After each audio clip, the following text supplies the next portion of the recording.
All right, let's dive right in. Today, we're talking about the Jaylen Wells injury with the Memphis Grizzlies.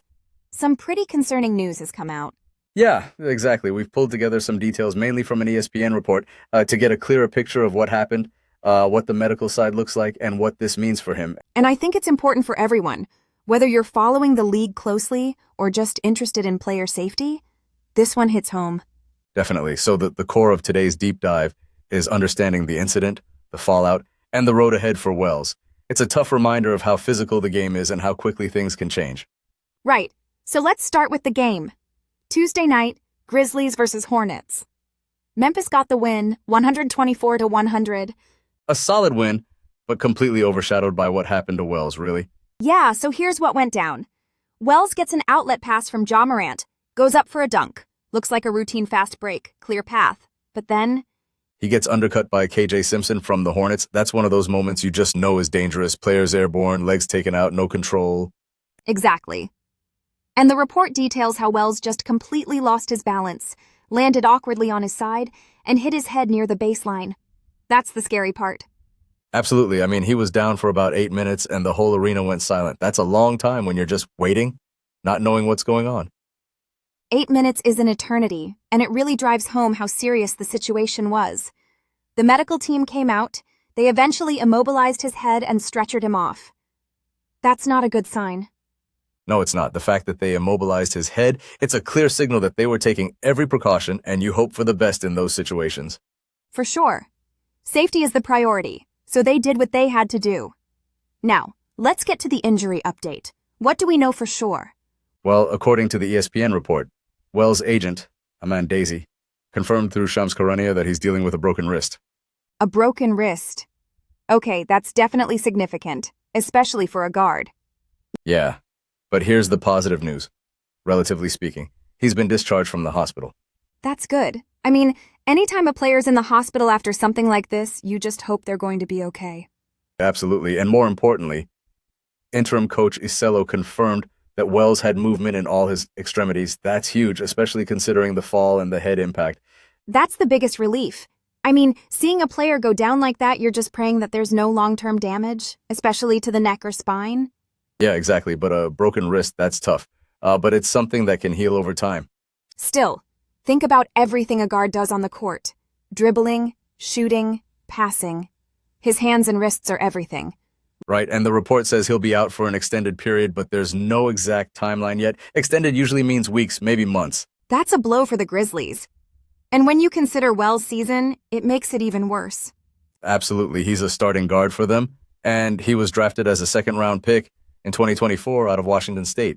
Starting as a second-rounder in your rookie year? That's pretty rare. And it wasn't just about filling a spot. He was actually playing well. Yeah, he was averaging about 10.5 points and 3.4 rebounds. Solid numbers for a rookie, especially for someone drafted that late. Exactly. That's more than solid. He earned that starting role. And here's the kicker. He was getting some serious buzz for the all-rookie team. Wow. Okay, now that adds another layer to this. A second-round pick in the all-rookie conversation, he was definitely making an impact. It just shows how well he was playing. So, this injury, it's not just taking out a starter, it's stopping this really promising rookie campaign right in its tracks. Yeah, that's brutal. You work so hard, exceed expectations, get that recognition, and then something like this happens. It really highlights how unpredictable sports can be. You can be on the rise 1 minute, and then something totally out of your control changes everything. Exactly. And speaking of the incident, let's go back to the immediate aftermath. You mentioned the silence when he was down. Yeah. The report describes that hush in the arena. The officials reviewed the play, and they called a flagrant foul 2 on KJ Simpson for unnecessary contact. Automatic ejection. A flagrant 2, huh? That's the league saying it was beyond just a normal basketball play. Exactly. But the report also mentioned Simpson's reaction. He immediately bent down to check on Wells and looked visibly distraught. That's interesting. Maybe it wasn't as malicious as it seemed at first, more like a poorly judged play with terrible consequences. Yeah, it definitely paints a different picture of his intent.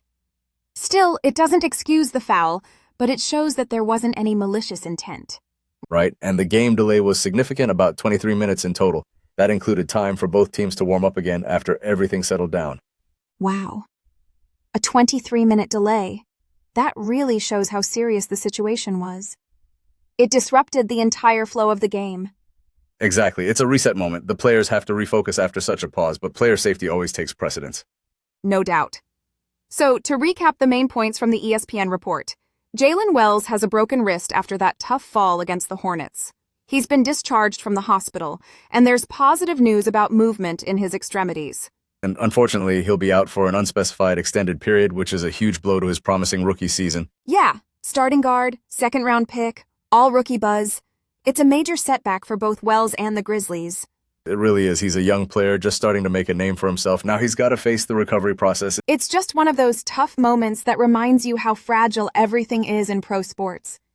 Talent and hard work are important, but luck, good or bad, can change everything in a second.